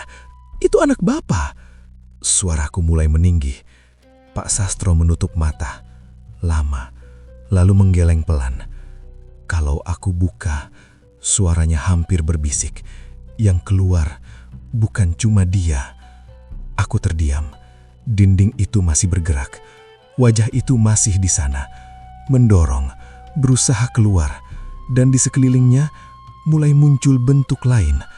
Tangan, lebih banyak tangan, lebih banyak wajah. Semua menekan dari dalam, semua mencoba keluar. Tangisan memenuhi ruangan, lebih keras, lebih kacau. Aku menutup telinga, tapi tidak ada gunanya. Semua suara itu sekarang terasa seperti berasal dari dalam kepalaku sendiri. Aku jatuh berlutut. Berhenti, bisikku. Tapi suara itu justru semakin menjadi. Dan di tengah kekacauan itu, satu suara terdengar paling jelas, paling dekat, paling pelan, tepat di telingaku. Kamu, gantinya. Aku langsung membeku, mataku terbuka lebar, dan perlahan aku menyadari sesuatu yang membuat seluruh tubuhku terasa kosong. Mereka tidak lagi hanya memanggil, mereka sudah memilih. Aku tidak ingat bagaimana aku bisa keluar dari rumah itu. Yang kuingat hanya suara-suara itu semakin keras, semakin dekat, sampai tiba-tiba semuanya seperti ditarik menjauh. Sunyi, dan aku sudah berada di luar. Aku terjatuh di halaman, napasku tersengal, tubuhku gemetar hebat. Kepalaku terasa berat, seperti dipenuhi sesuatu yang bukan milikku. Aku langsung merangkak menjauh dari rumah itu, tanpa berani menoleh, tanpa berani memastikan apakah Pak Sastro masih di dalam, atau masih hidup. Aku berlari, tidak peduli arah, tidak peduli siapa yang melihat. Yang penting menjauh sejauh mungkin dari rumah itu. Sampai akhirnya aku berhenti di depan rumah sendiri. Pintu masih terbuka, persis seperti saat aku pergi tadi. Aku masuk dengan langkah terburu-buru, lalu langsung mengunci pintu rapat-rapat. Sekarang, aku sendirian. Ibuku belum pulang. Atau mungkin, aku tidak ingin memikirkan kemungkinan lain. Aku bersandar di pintu, mencoba menenangkan diri. Tapi tidak bisa, karena saat aku menutup mata, aku masih melihat mereka. Wajah-wajah itu, tangan-tangan itu, dan anak kecil itu yang memanggil dari dalam dinding. Aku membuka mata cepat. Ini gak nyata, gumamku. Tapi suara di kepalaku langsung menjawab. Kamu, gantinya. Aku menutup telinga. Berhenti. Kamu, gantinya. Lebih jelas sekarang, lebih dekat. Aku menggeleng keras lalu berlari ke kamar. Begitu masuk, mataku langsung tertuju ke tempat tidur. Bungkusan dari Pak Wiryo masih di sana, tergeletak di lantai. Aku langsung mengambilnya. Tanganku gemetar saat memegang kain itu. Masih hangat, seperti menyimpan sesuatu di dalamnya. Aku ingat pesan Pak Wiryo, jangan dibuka. Tapi sekarang, aku tidak punya pilihan lain. Suara itu semakin kuat, memenuhi kepalaku, mendesak, menekan. Buka. Aku menatap bungkusan itu, ragu, takut, tapi juga putus asa. Buka. Aku menarik napas dalam, lalu perlahan aku membuka ikatannya. Kain itu terlepas, dan sesuatu jatuh ke tanganku. Sebuah benda kecil, keras. Aku menatapnya, dan dalam sekejap, darahku terasa dingin. Itu gigi. Gigi manusia, kecil, seperti milik anak-anak. Aku langsung menjatuhkannya. Ini apa? Suaraku bergetar. Dan saat itu juga, semua suara berhenti. Sunyi. Total. Aku membeku. Napasku tertahan. Dan perlahan, aku mendengar sesuatu yang lain. Bukan dari dalam kepalaku. Bukan dari luar. Tapi dari dalam rumahku. Tok. Aku langsung menoleh ke arah dinding. Tok. Lebih keras. Dan kali ini bukan dari satu titik, dari banyak arah. Kiri, kanan, belakang, depan. Semua dinding. Tok, tok, tok. Serentak, keras. Seperti ada banyak sesuatu mencoba keluar bersamaan. Aku mundur perlahan, mataku membesar. Dan di depan mataku sendiri, permukaan dinding mulai berubah. Menonjol, retak, sedikit demi sedikit. Garis-garis halus mulai muncul. Seperti sesuatu dari dalam yang akhirnya menemukan jalan keluar. Aku gemetar hebat. Enggak, bisikku. Retakan itu semakin besar, dan dari dalamnya muncul sesuatu. Jari, kecil, pucat, menyembul keluar dari celah dinding. Lalu satu lagi, dan satu lagi. Dalam hitungan detik, seluruh dinding dipenuhi tangan-tangan kecil yang keluar dari dalam. Mencakar, meraih, mencari. Tangisan memenuhi ruangan, lebih keras dari sebelumnya, lebih dekat. Dan di antara semua itu, aku melihat satu wajah, berbeda dari yang lain, lebih jelas, lebih dekat, menatap langsung ke arahku. Anak kecil itu, matanya terbuka, dan untuk pertama kalinya, dia tidak menangis. Dia tersenyum, perlahan, dan mengangkat tangannya, menunjuk ke arahku. Kamu, suaranya keluar. Jelas, tidak tertahan lagi. Gantinya. Aku mundur sampai punggungku menabrak dinding lain. Tidak ada jalan keluar. Semua sisi kamar itu sudah sama. Dipenuhi tangan-tangan kecil yang keluar dari dalam. Mencakar, meraih, mencoba menjangkauku. Tangisan bercampur tawa. Suara mereka tidak lagi hanya memohon. Sekarang, seperti menuntut. Kamu, gantinya, kamu. Aku menutup telinga tapi suara itu justru semakin keras. seolah-olah mereka tidak lagi berasal dari luar, tapi dari dalam tubuhku sendiri. Aku menggeleng keras, mencoba tetap sadar. Ini nggak nyata, ini nggak nyata. Tapi saat aku membuka mata, wajah anak kecil itu sudah lebih dekat, sangat dekat, hampir keluar sepenuhnya dari dinding. Kulitnya pucat, matanya kosong, tapi senyumnya tetap ada. Dan perlahan, tangannya terulur ke arahku. Aku tidak bisa bergerak, tubuhku kaku. Jantungku berdetak begitu cepat sampai terasa sakit. Dan saat ujung jarinya hampir menyentuh wajahku, "Jangan lihat!" Suara keras itu memecah semua. Tiba-tiba saja, sesuatu menarik tubuhku ke belakang dengan kuat. Aku jatuh ke lantai, keras. Nafasku terhenti sesaat. Saat aku menoleh, Pak Wiryo. Dia berdiri di depan pintu kamar, nafasnya berat, wajahnya tegang. "Keluar!" teriaknya. Aku tidak perlu disuruh 2 kali. Aku langsung merangkak menjauh dari dinding itu. Begitu aku melewati ambang pintu, suara-suara itu langsung meredup. Tidak hilang sepenuhnya, tapi jauh, seolah-olah tertahan. Aku terduduk di ruang tengah, tubuhku gemetar hebat. Pak Wiryo menutup pintu kamar dengan keras. Lalu, dia mengikat sesuatu di gagang pintu. Kain, mirip dengan yang tadi kubuka, tapi lebih besar dan penuh dengan ikatan-ikatan kecil. Dia berkomat kamit pelan. Aku tidak mengerti apa yang dia ucapkan, tapi perlahan, suara dari dalam kamar itu mulai mereda. Tangisan berubah menjadi bisikan. Lalu, sunyi. Pak Wiryo terdiam beberapa detik. Lalu akhirnya dia menghela nafas panjang. "Salah kamu," katanya pelan tanpa menoleh. Aku tidak menjawab. Aku tahu, aku sudah melanggar. "Kamu buka ya?" tanyanya. Aku mengangguk pelan. Tanganku masih bergetar. "Itu bukan pelindung," katanya. "Itu umpan." Aku langsung menatapnya. "Umpan?" Pak Wiryo menoleh. Matanya terlihat lebih tua dari biasanya. "Supaya mereka nggak langsung ambil kamu." Darahku terasa dingin. "Terus sekarang?" Dia tidak langsung menjawab. Dia berjalan pelan ke arah kursi, lalu duduk. Wajahnya lelah. "Sekarang mereka sudah tahu kamu." Aku menelan ludah. "Terus aku harus gimana, Pak?" Pak Wiryo menggeleng pelan. "Harusnya kamu nggak masuk ke rumah itu." Aku menggenggam tanganku erat. "Pak, tolong, suaraku mulai pecah. Aku tidak tahu harus ke siapa lagi." Pak Wiryo menatapku lama, lalu akhirnya berkata pelan, "Kalau mau berhenti?" Aku langsung fokus. Harus ada yang ditutup. Aku mengerenyit. Ditutup.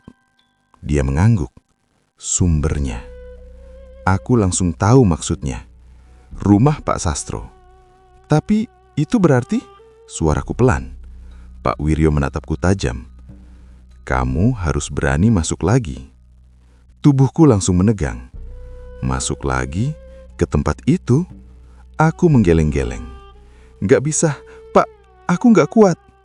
Pak Wiryo tidak memaksa, tapi kata-katanya selanjutnya membuatku tidak punya pilihan. "Kalau kamu nggak lakukan," dia berhenti sebentar, lalu menatap lurus ke mataku. "Malam ini, mereka ambil kamu." Sunyi. Aku tidak bisa bicara, tidak bisa berpikir. Dan di tengah keheningan itu, dari dalam kamar, terdengar suara pelan. Sangat pelan. Seperti bisikan terakhir sebelum sesuatu benar-benar terjadi. "Kami datang." Aku tidak punya waktu untuk berpikir. Kata-kata Pak Wiryo masih menggantung di kepalaku. Tapi tubuhku sudah lebih dulu bereaksi. Malam ini, itu berarti sekarang. Aku menoleh ke arah kamar. Pintu itu diam, tertutup. Tapi aku tahu, di baliknya, mereka masih ada, menunggu. Pak Wiryo berdiri perlahan. Kita nggak bisa nunggu, katanya tegas. Kalau mereka sudah mulai pindah, berarti ikatannya sudah lemah. Aku menelan ludah. Ikatan di rumah itu. Dia mengangguk. Kalau benar ini kandang bubrah, lanjutnya, berarti ada satu titik yang jadi pusat. Aku mengingat kembali lorong gelap itu. Dinding penuh goresan, suara nafas, dan sosok yang hampir mendekatiku. Lorong, kataku pelan. Pak Wiryo langsung menoleh. Kamu lihat sesuatu di dalam? Aku mengangguk cepat. Ada lorong di dalam rumah. Di situ mereka. Di situ pusatnya, potong Pak Wiryo. Jantungku langsung berdegup lebih cepat. Itu bukan sekedar bagian rumah. Lanjutnya, itu tempat mereka dikumpulkan. Aku menggenggam tanganku erat. Terus, kita harus ngapain? Pak Wiryo berjalan ke arah pintu rumah. Dia berhenti sebentar, lalu menoleh padaku. Kita tutup. Sederhana, tapi nada suaranya. Tidak. Gimana caranya? Dia tidak langsung menjawab, hanya membuka pintu. Udara malam langsung masuk. Dingin, lebih dingin dari sebelumnya. Dan entah mengapa, terasa seperti menyambut. Kamu ikut, katanya singkat. Aku ragu, sangat ragu. Tapi saat aku menoleh ke arah kamar, aku mendengar sesuatu lagi dari dalam. Goresan, pelan, seperti kuku yang menggesek dari dalam pintu. Aku langsung berdiri. Cetat, kataku. Pak Wiryo tidak menjawab. Kami langsung keluar. Jalan kampung itu sunyi. Tidak ada satupun orang. Lampu-lampu rumah banyak yang mati. Seolah-olah seluruh kampung sengaja menghindari malam ini. Kami berjalan cepat. Tidak ada yang bicara, tapi aku bisa merasakan sesuatu mengikuti kami. Bukan dari belakang, bukan dari depan, tapi dari sekitar. Seperti udara itu sendiri, hidup. Semakin dekat ke rumah Pak Sastro, langkahku semakin berat. Bukan karena capek, tapi karena takut. Rumah itu terlihat lebih gelap dari biasanya, dan kali ini tidak ada suara, tidak ada tangisan, tidak ada ketukan. Hanya diam, diam yang terlalu dalam. Kami berhenti di depan gerbang, terbuka, seperti menunggu. Pak Wiryo tidak ragu, dia langsung masuk. Aku mengikuti di belakang. Setiap langkah terasa seperti memasuki sesuatu yang tidak seharusnya. Halaman itu dingin, bau tanah basah kembali terasa, lebih kuat, lebih menyengat. Kami masuk ke dalam rumah, dan saat kakiku melewati ambang, aku langsung sadar. Ini bukan rumah yang sama. Strukturnya berubah, dindingnya lebih sempit, lorongnya lebih panjang, seperti sesuatu di dalamnya sedang bergerak. Jangan pisah, kata Pak Wiryo pelan. Aku mengangguk cepat. Kami berjalan ke dalam, mencari lorong itu, dan semakin kami masuk, semakin jelas suara itu kembali. Nafas, banyak, berat, tidak teratur. Aku menahan nafas, jantungku berdegup kencang.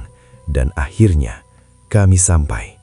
Lorong itu lebih gelap dari sebelumnya, lebih sempit, dan di dindingnya, goresan itu sekarang lebih dalam, lebih banyak, seolah-olah sesuatu di dalam semakin putus asa.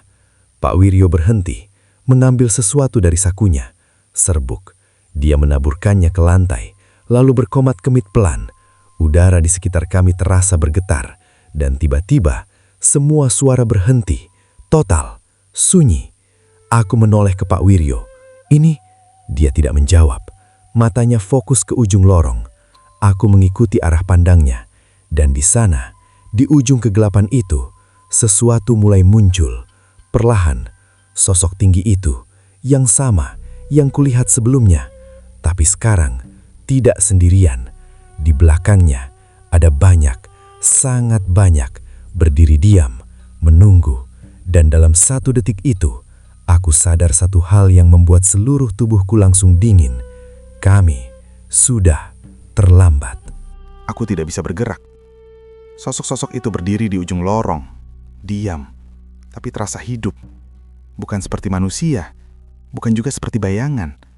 Lebih seperti sesuatu yang belum selesai menjadi apapun, tapi tetap ada. Jumlahnya terlalu banyak, berbaris, memenuhi kegelapan. Dan semuanya menghadap ke arah kami. Pak Wiryo tidak mundur. Dia tetap berdiri di depan, Tangannya mengepal, matanya tidak lepas dari ujung lorong itu. "Kita masih punya waktu," katanya pelan. Aku hampir tidak percaya. "Pak, itu banyak banget." Suaraku gemetar. Dia tidak menjawab, hanya melangkah maju satu langkah. Dan saat itu juga, seluruh sosok di ujung lorong bergerak. Bukan berjalan, bukan berlari, tapi mendekat. Seperti ditarik, tanpa suara, tanpa langkah. Hanya semakin dekat. Aku langsung mundur. Refleks, tubuhku menolak untuk tetap di tempat. "Jangan mundur!" Suara Pak Wiryo tegas. Tapi kakiku sudah bergerak sendiri. Rasa takut itu terlalu besar. Lebih besar dari logika. Lebih besar dari keberanian. "Kalau kamu mundur, mereka masuk!" teriaknya. Aku berhenti. Dengan paksa. Nafasku terputus-putus. Dan di saat itulah, aku merasakannya. Udara di belakangku berubah. Dingin. Lebih dingin dari sebelumnya. Perlahan, aku menoleh. Lorong di belakang kami tidak lagi kosong. Dindingnya bergerak. Permukaannya bergelombang. Dan dari dalamnya, mulai muncul tangan-tangan kecil. Sama seperti di rumahku. Mencakar keluar. Mencari. Aku langsung kembali menghadap depan. Terjebak. Depan penuh mereka. Belakang juga. "Pak," suaraku hampir hilang. Pak Wiryo tetap tenang. Atau setidaknya berusaha terlihat tenang. "Kamu lihat tengah lorong," katanya cepat. Aku mengernyit. "Lihat baik-baik." Aku memaksa mataku fokus ke tengah. Ke antara sosok-sosok itu. Dan perlahan, aku melihatnya. Ada sesuatu di lantai. Bukan bayangan, bukan tubuh, tapi lubang. Hitam, pekat, seperti tidak ada dasar. "Itu," suaraku pelan. "Pintu," kata Pak Wiryo. Jantungku langsung berdegup kencang. "Pintu kemana?" Dia tidak menjawab, tapi aku sudah tahu.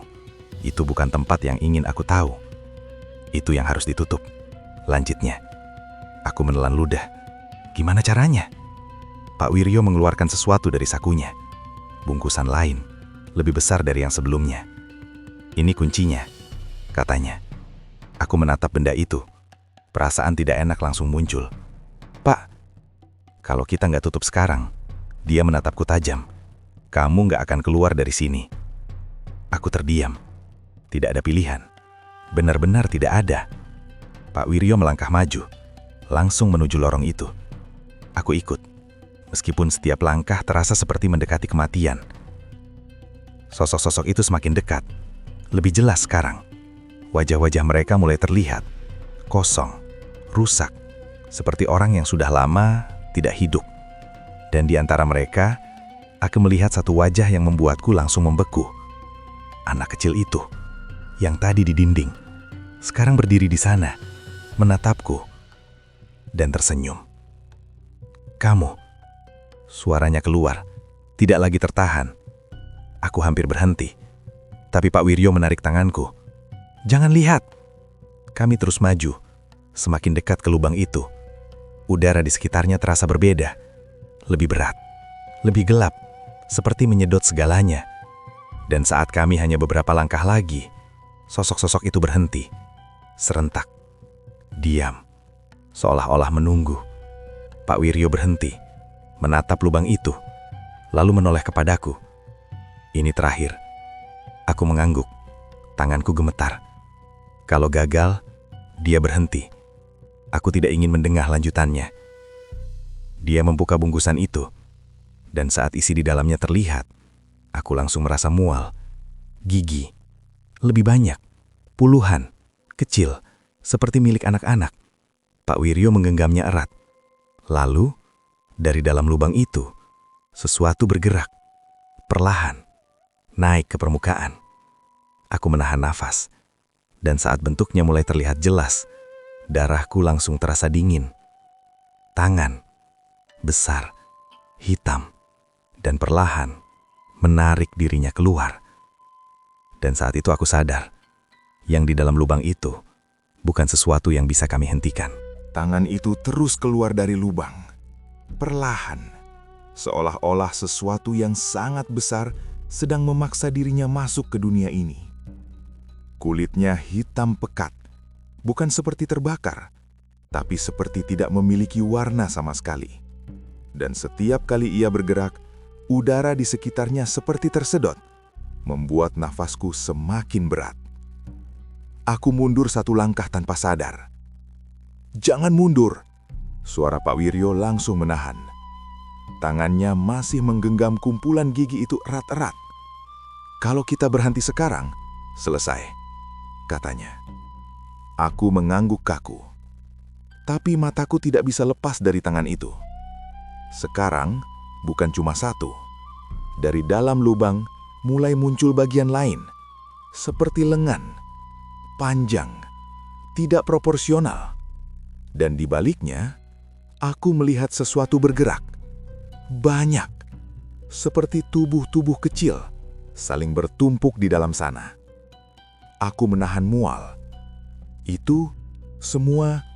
Suaraku hampir tidak keluar. Pak Wiryo tidak menjawab. Tapi aku tahu, itu semua yang terjebak di dalam.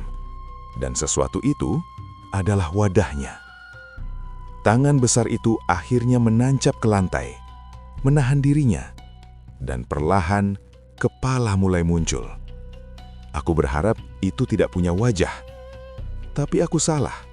Wajah itu ada, tapi tidak utuh. Seperti gabungan dari banyak wajah. Anak kecil, orang dewasa, tua, muda. Semua menyatu.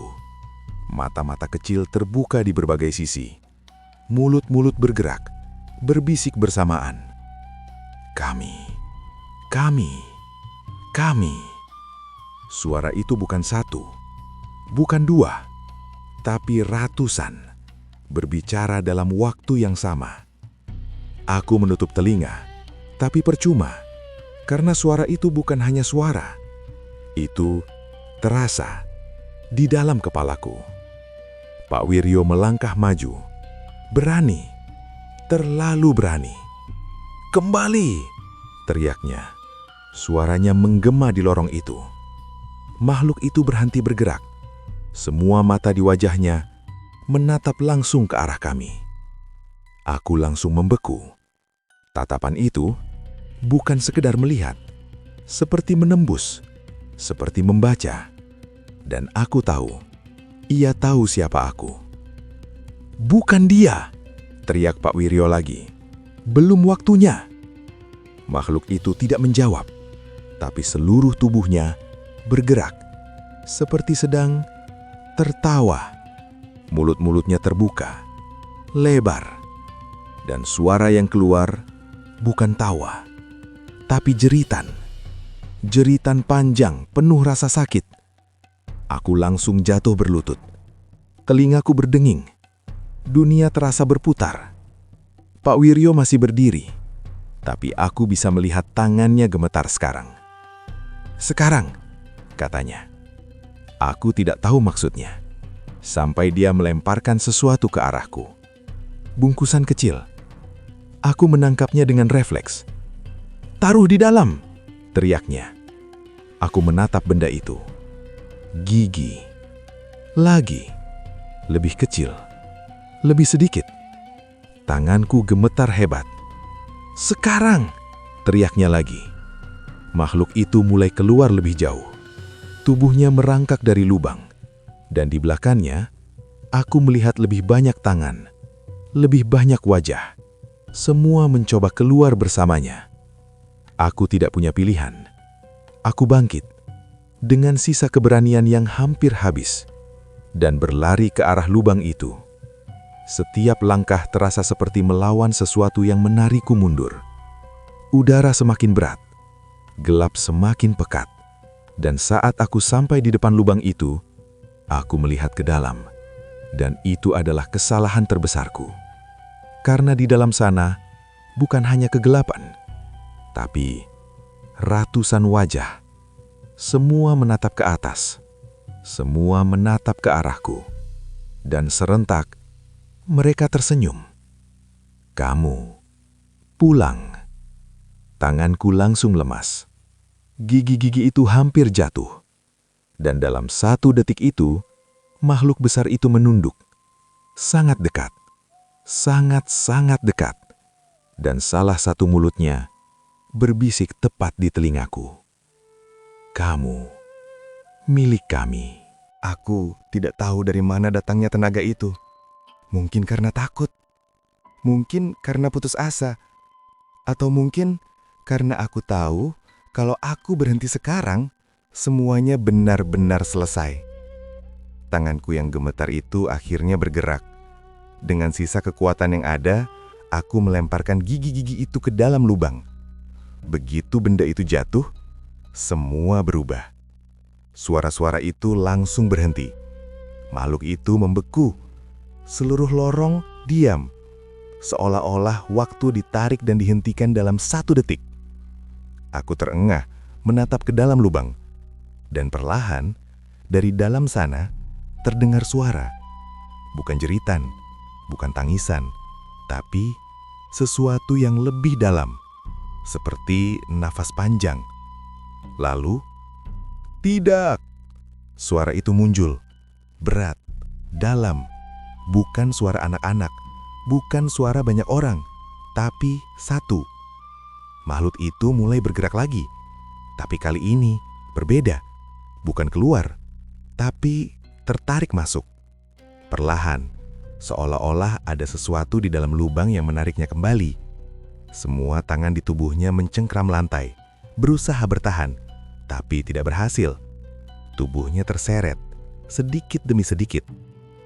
Kami belum selesai. Suara-suara kecil kembali muncul. Tapi kali ini bukan memanggil, melainkan menahan. Seolah-olah mereka tidak ingin kembali. Aku mundur cepat.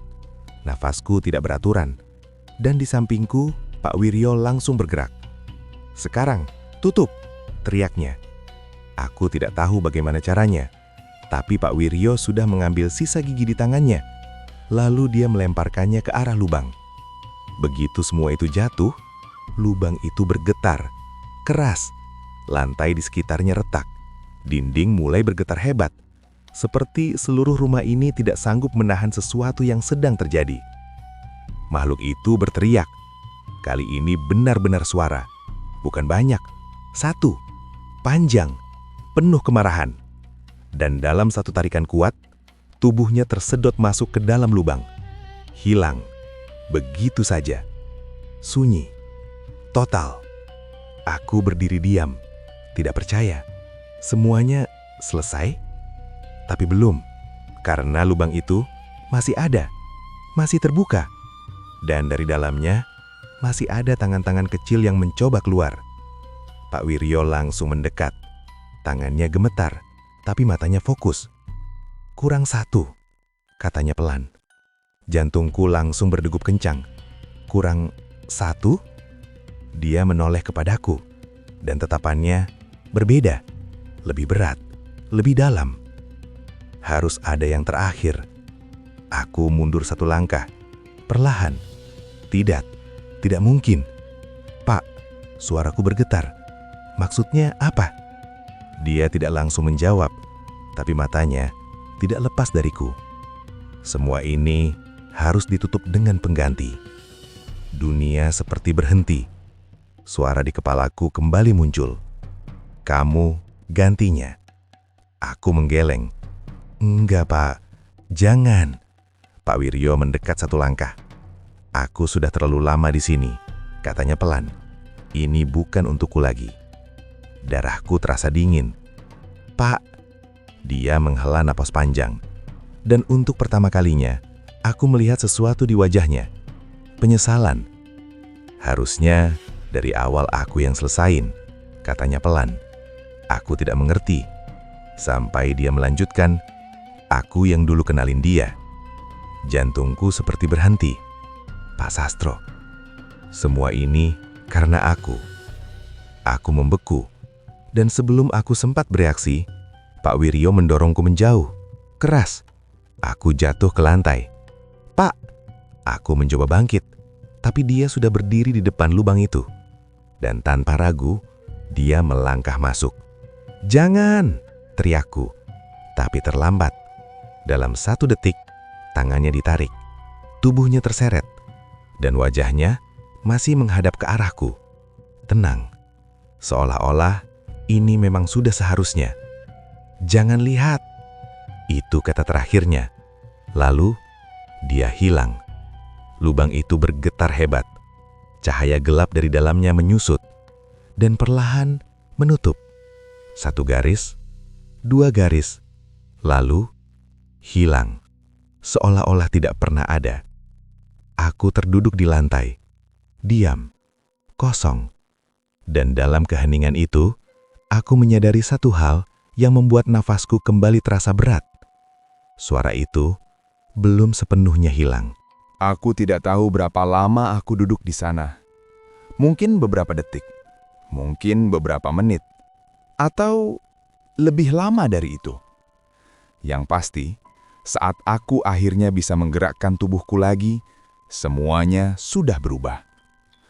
Lorong itu tidak lagi sama. Dindingnya kembali seperti bangunan biasa. Goresan-goresan itu masih ada, tapi tidak sedalam sebelumnya.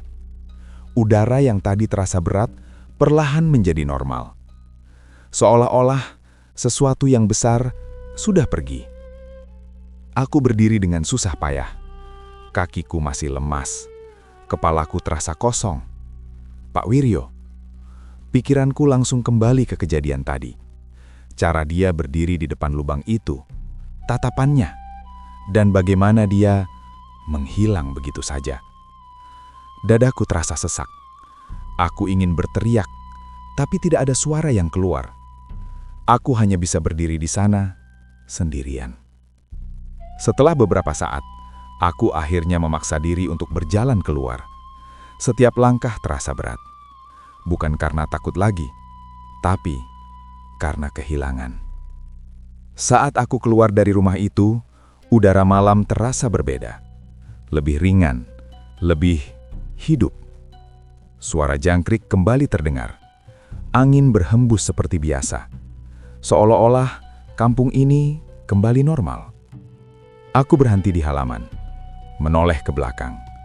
Rumah itu masih berdiri, besar, setengah jadi. Tapi sekarang, terlihat seperti rumah kosong biasa. Tidak ada rasa dingin, tidak ada tekanan, tidak ada sesuatu yang mengawasi. Aku menarik napas panjang. Untuk pertama kalinya sejak semua ini dimulai, aku bisa bernapas tanpa rasa takut. Aku pulang dengan langkah pelan. Tidak terburu-buru, tidak panik. Hanya lelah, sangat lelah.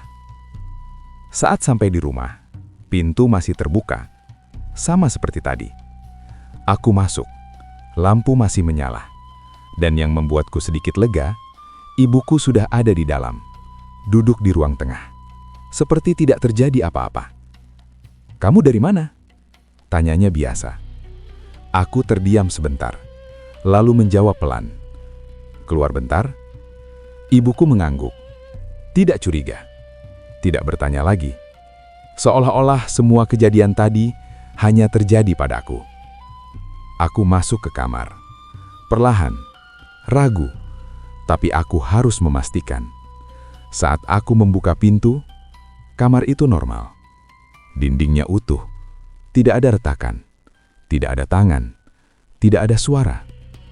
Aku melangkah masuk, duduk di tepi tempat tidur, dan untuk pertama kalinya, aku merasa aman. Aku berbaring, menatap langit-langit, kosong, tidak ada bayangan, tidak ada gerakan, dan tanpa sadar, mataku mulai terpejam. Rasa lelah itu akhirnya menang.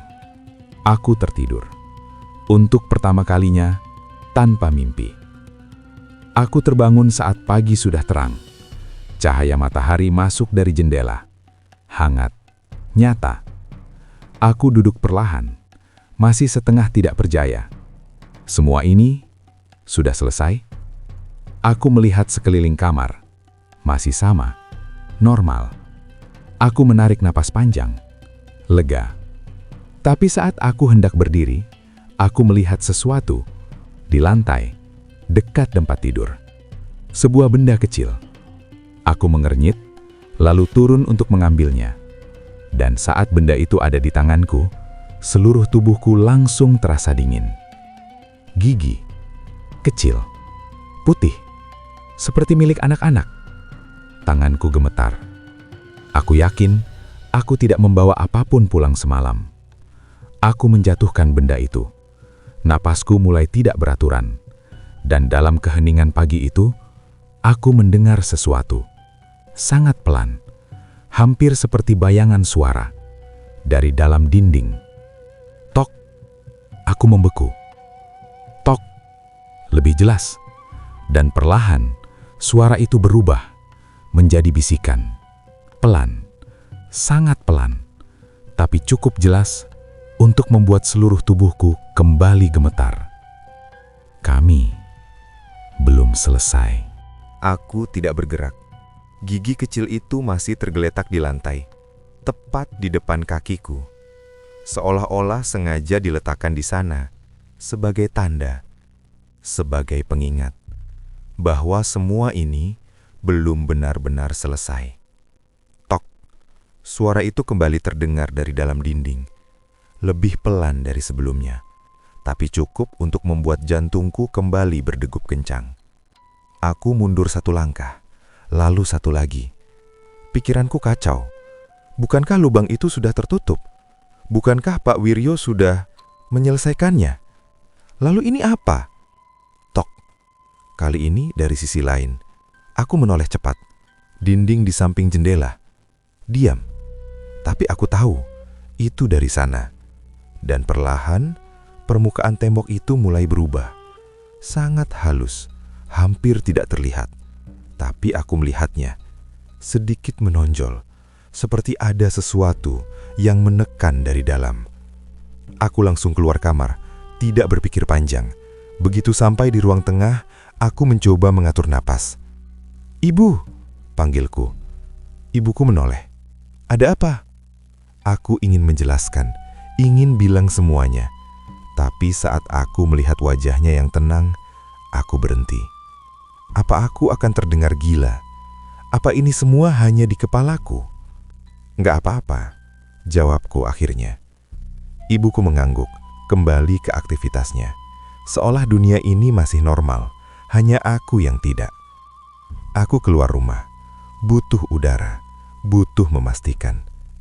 Langkahku tanpa sadar mengarah ke satu tempat, rumah Pak Sastro.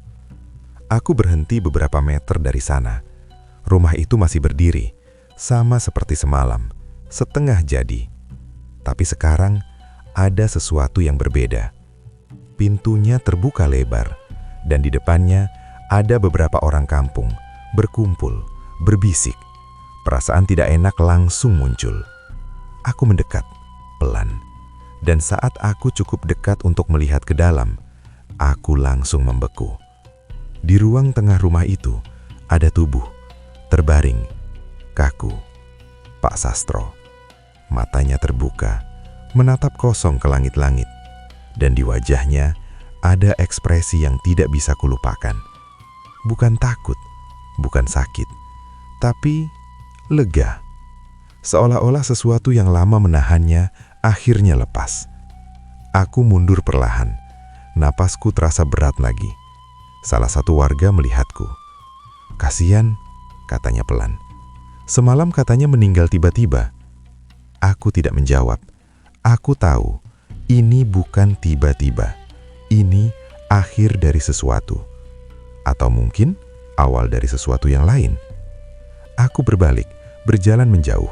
Tapi sebelum aku benar-benar pergi, aku menoleh sekali lagi ke arah rumah itu. Dan di detik itu, aku melihat sesuatu. Di jendela lantai atas, seseorang berdiri, menghadap ke arahku. Kecil, diam. Dan saat aku fokus melihat, anak kecil itu, yang dari dinding, dia ada di sana, berdiri, menatapku. Dan perlahan, dia mengangkat tangannya, melambai. Senyum itu kembali muncul, lebih lebar, lebih nyata. Aku langsung memalingkan wajah, jantungku berdetak liar, dan tanpa menunggu lagi, aku berjalan cepat pulang. Tapi semakin jauh aku dari rumah itu, semakin jelas satu hal muncul di pikiranku. Pak Sastro sudah mati, Pak Wiryo sudah tidak ada, lubang itu sudah tertutup. Harusnya semuanya selesai. Tapi kenapa mereka masih ada? Dan kenapa sekarang mereka tidak lagi di rumah itu?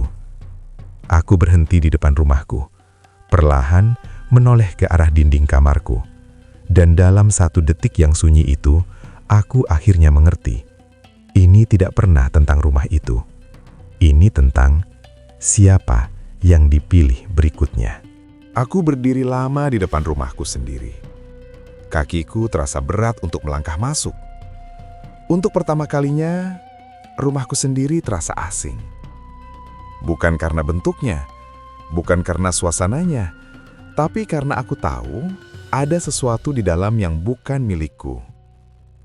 Pelan, aku membuka pintu. Krek.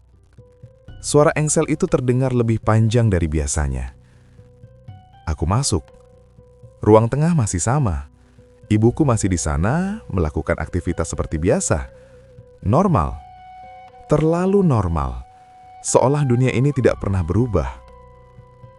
"Kamu kenapa bengong di situ?" tanya ibuku. Aku tersentak. "Enggak apa-apa," jawabku cepat. Tapi suaraku tidak meyakinkan.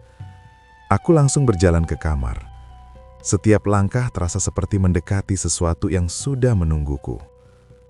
Aku berhenti di depan pintu. Tanganku menggantung di gagang. Ragu, takut. Tapi aku tahu, aku tidak bisa lari lagi. Perlahan, aku membuka pintu. Kamar itu gelap. Padahal tadi siang terang. Sekarang, seperti menyerap cahaya. Aku melangkah masuk, pelan. Dan saat pintu di belakangku tertutup, klik. Suara itu terdengar sendiri. Aku langsung menoleh. Tanganku tidak menyentuhnya. Pintu itu menutup sendiri. Napasku mulai tidak teratur. Dan saat aku kembali menghadap ke depan, dinding itu bergerak. Perlahan, seperti nafas. Naik, turun. Naik, turun. Aku mundur 1 langkah. Lalu 1 lagi. Dan dalam hitungan detik, permukaan dinding mulai berubah. Menonjol, retak. Dan satu persatu, tangan-tangan kecil itu muncul lagi. Lebih banyak, lebih cepat. Seperti tidak ada yang menahan lagi. Tangisan langsung memenuhi ruangan. Lebih keras dari sebelumnya. Lebih dekat, lebih nyata. Aku menutup telinga. Tapi suara itu tidak berhenti. "Kami di sini. Kami lapar. Kami mau keluar." Air mataku jatuh. Tubuhku gemetar hebat. "Berhenti," bisikku. Tapi mereka tidak berhenti. Justru semakin mendekat. Dan di tengah semua itu, dinding di depanku retak lebih besar, lebih dalam, seperti sesuatu yang akan keluar. Dan perlahan, wajah itu muncul lagi. Anak kecil itu. Tapi sekarang, bukan hanya dia. Di belakangnya ada banyak, sangat banyak. Semua menatap ke arahku. Dan kali ini, tidak ada lagi kesedihan di wajah mereka. Hanya senyum. "Kamu," suara itu keluar. Jelas, bersih, tidak tertahan. "Kamu, rumahnya sekarang." Dunia seakan berhenti. Aku tidak bisa bergerak, tidak bisa berpikir. Dan dalam 1 detik itu, semua tangan itu bergerak. Serentak, menarik, meraih. Dan sebelum aku sempat berteriak, mereka menyentuhku. Dingin, sangat dingin. Dan tubuhku langsung terasa berat, seperti ditarik dari dalam. Perlahan, kesadaranku mulai menghilang. Dan hal terakhir yang kulihat adalah dinding itu. Menutup, perlahan. Seolah-olah tidak pernah terbuka. Beberapa hari kemudian, warga kampung mulai bertanya, "Kenapa aku tidak pernah keluar rumah?" Ibuku bilang aku sakit. Tapi semakin lama, semakin aneh. Karena setiap malam, dari dalam kamarku mulai terdengar suara. Tok, tok, tok. Seperti suara palu. Dan kadang, tangisan. Pelan. Tertahan. Beberapa orang mulai berbisik. Rumah itu mulai berubah. Dindingnya tidak pernah benar-benar selesai. Selalu ada bagian yang dibongkar. Selalu ada yang diperbaiki. Seolah-olah rumah itu tidak boleh jadi. Dan sejak saat itu, warga mulai menghindari rumahku. Karena setiap kali malam tiba, kadang ada yang melihat. Di balik jendela kamar, seseorang berdiri, diam, menatap keluar. Dan saat diperhatikan lebih lama, wajah itu bukan lagi milikku. Kalau kamu pernah lihat rumah yang tidak pernah selesai, selalu dibongkar, selalu diperbaiki, mungkin itu bukan karena pemiliknya belum punya cukup uang, tapi karena ada sesuatu yang tidak boleh dibiarkan selesai. Cerita ini bukan cuma tentang pesugihan, tapi tentang harga yang harus dibayar. Dan yang lebih menyeramkan, kadang yang dibayar bukan hanya satu orang. Jadi, kalau kalian dengar suara ketukan dari dalam dinding, jangan pernah menjawab. Karena bisa jadi mereka sudah memilih kalian berikutnya.